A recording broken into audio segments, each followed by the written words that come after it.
How much will Cardano ADA be worth in 2025? Well, if you're curious, don't worry, I have the answers, but I can even do you one step better because I'm going to give you accurate price predictions in today's video. You might be thinking to yourself, Kyron, how is this possible? That's unheard of. Well, because of this, right? Basic year 9 stuff, okay? Demand divided by supply will always give us accurate price predictions. Here's the kicker. Supply is easy to find, right? Supply is pretty much the vesting schedule, emission sheet, whatever it might be. We can, as long as they have it, accurately figure out what point in time is going to have so many tokens, in circulation.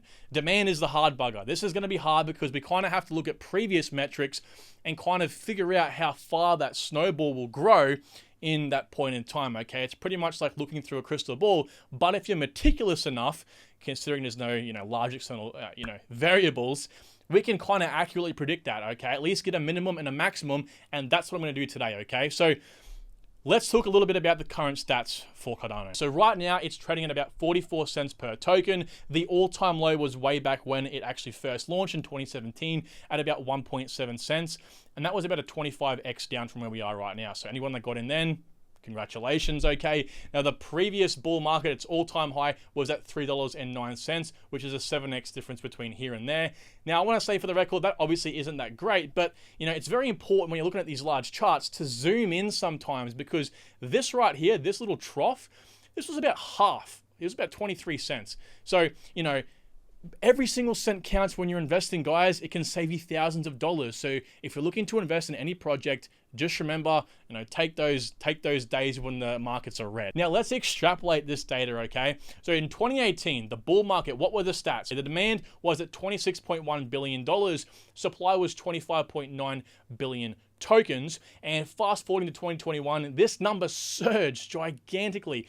It went up 256% in regards to demand, which was about a $67 billion market cap increase. Just amazing, right? Supply also increased as well. As you can imagine, that's obviously pretty important for especially proof of stake networks. And this went up only 23%, which was about 6.1 billion tokens, which gave us a price of $3.10 again, okay? So yeah, look, demand at its all-time high is kind of only 3x, but of course, this is why it's important to look at supply as well, because supply will diminish returns. And I always talk about it, I don't like YouTubers that tell people, token's just going to 10x when they never consider supply, because the poor bugger that tries to invest at whatever token price they're guessing it's going to be, they don't account for supply, and therefore that never hits, and then, you get poor people holding their bags. So this is why it's important, right? And you guys should really pay attention. So, okay, let's figure out demand, I guess. This is the hard part. We're gonna bunny hop the easy part and get to the hard part first. So future demand is pretty much always identified by capturing the value of the token, okay? How well does the token capture demand? If you're lost, just bear with me, okay? So layer 1 network, so ADA is a layer 1 network, they will always have the same or very, very similar sort of native token use cases, okay? Again, fees, governance, delegation, and sometimes even staking, or either or, and consensus as well. So this is pretty standard. Don't get me wrong. Layer 1 networks can definitely F this up, but I think ADA does a great job of these. And it is important because while you want to have a functioning network, it needs to capture anything that happens on top of it. And this is where we get into the ecosystem, which is the main and the most important part about finding future demand. It's not how many use cases a layer 1 token has, or what the fees are like, or how much is the APY and things like that. No, or burn mechanisms. It's this. It's the most important thing, and that's the ecosystem, okay?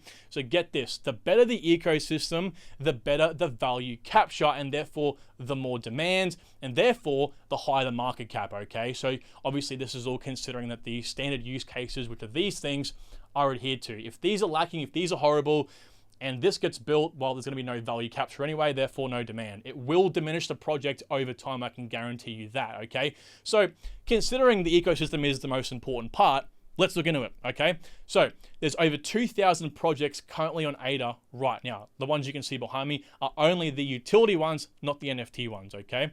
There's $203 million in TVL, not the best for the market cap, I'll admit. 67% staked, however, so the circulating supply is 67% staked, which is a phenomenal metric, okay? There's also 64 million transactions that have occurred on the network. That's not the best for how old Cardano is. However, we'll see why in just a second, okay? Now, 70,000 active addresses per day. That's pretty good, I'll admit. But the really really bullish factor. And the thing that I love the most about Cardano is this, right? The community aspect. Only 18% of the circulating supply is being held in the top 100 wallets. To put it in perspective, most layer 1 networks are at least 40% plus. So this is amazing, right? And this is a testament to Charles and his fairness. You know, Charles is a great guy. I don't care what anyone says. I love Charles Hoskinson, big fan.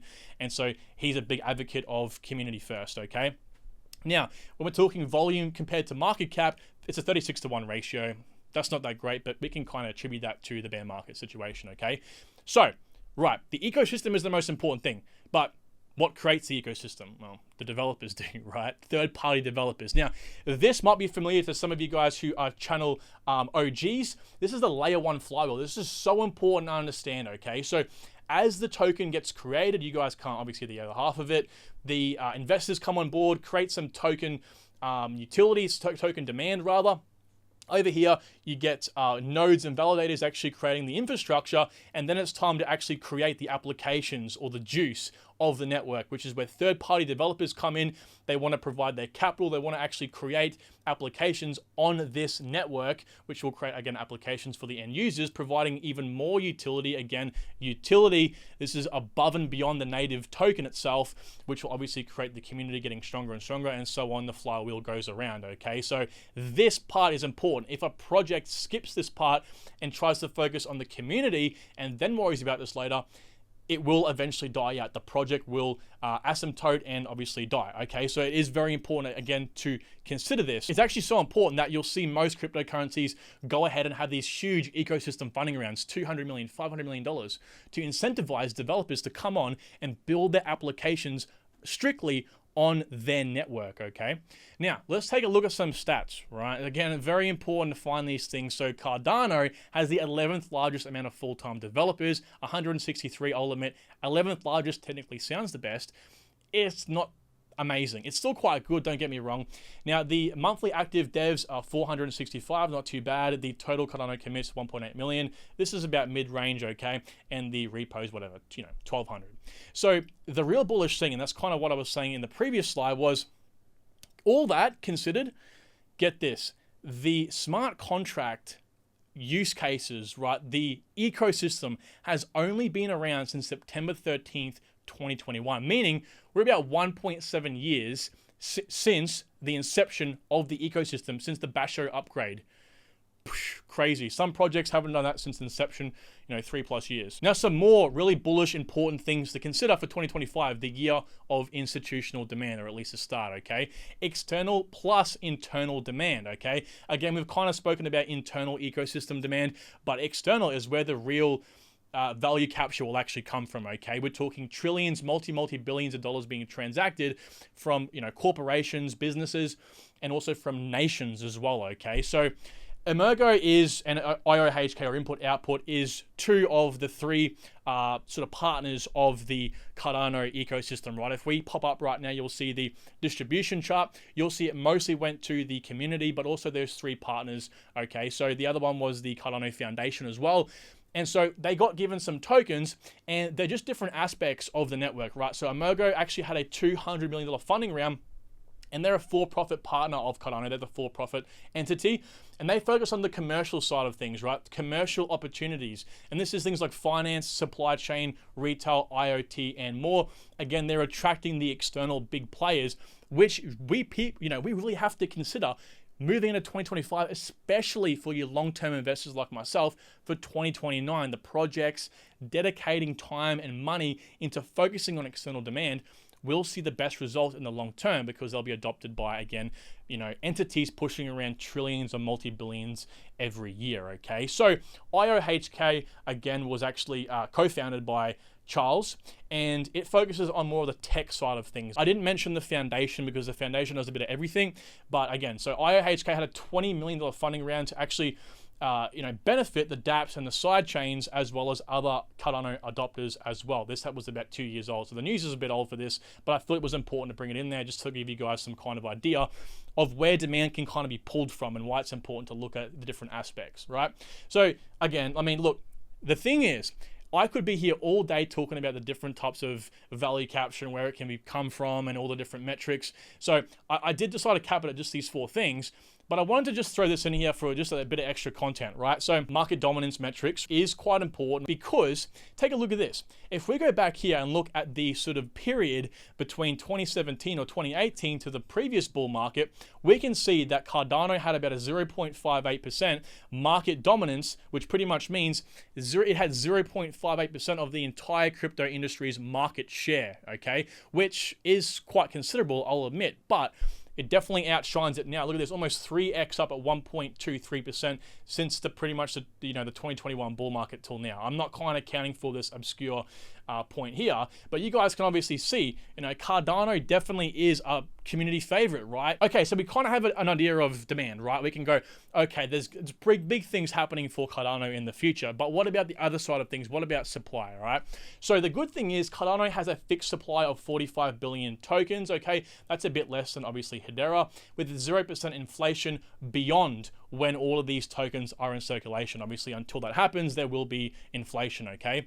It is, however, a slow release until then. The max tokens will be in circulation in around 2050, and until then, as I said to you before, diminishing returns. It just gets less and less and less as the years go by. I'm going to put up a chart on screen now of what I'm talking about. So fair distribution as well. As I was mentioning before about that distribution chart, tokens are actually fairly distributed to the community. This is a fair project, and I really respect Charles for actually going ahead and focusing on the community. And one thing that's kind of happened somewhat recently is the community keeps pushing Charles on, burn. We want a burn mechanism. 45 billion tokens is too much.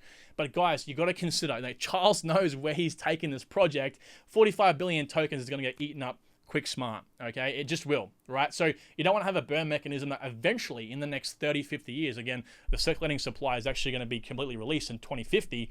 You don't want to be in 2050 and have 100 tokens left, or hypothetically speaking, right? But he's pretty much come out and said he's not going to want to do that, which I respect. He's not conforming to stupid mentality. No offense if you do believe in that sort of stuff. There is definitely a place for burn mechanisms, don't get me wrong. Okay, so all of this considered, right? We have an idea of demand, and what I've gone ahead and say was a minimum and a maximum. I believe we'll minimum see a 2x from its previous all-time high. Okay, remember the previous one was a 3x. I believe we'll have a 2x this time, and I believe the total market cap will be valued at about 186 billion thereabouts. And the max side of things will 5x. Again, this is big blow off top time. 465 billion, market cap. Now, the supply side of things, again, nice and easy, right? 35.7 billion tokens or thereabouts will be in circulation in 2025. It does change, obviously, because less tokens are emitted over time, all right? And so I believe that the demand will be, or the price per token will be between $5.21 and between $13. Where am I going to estimate? I believe it'll be between $5 to $7, okay? That's kind of where I'm estimating, but hey, who knows? It really depends on the partnerships and kind of what transpires between now and then. So if you're a keen ADA holder, keep those numbers in mind. Overall, I'm just going to hold the tokens myself. Again, staking, delegating is always a bonus, all right?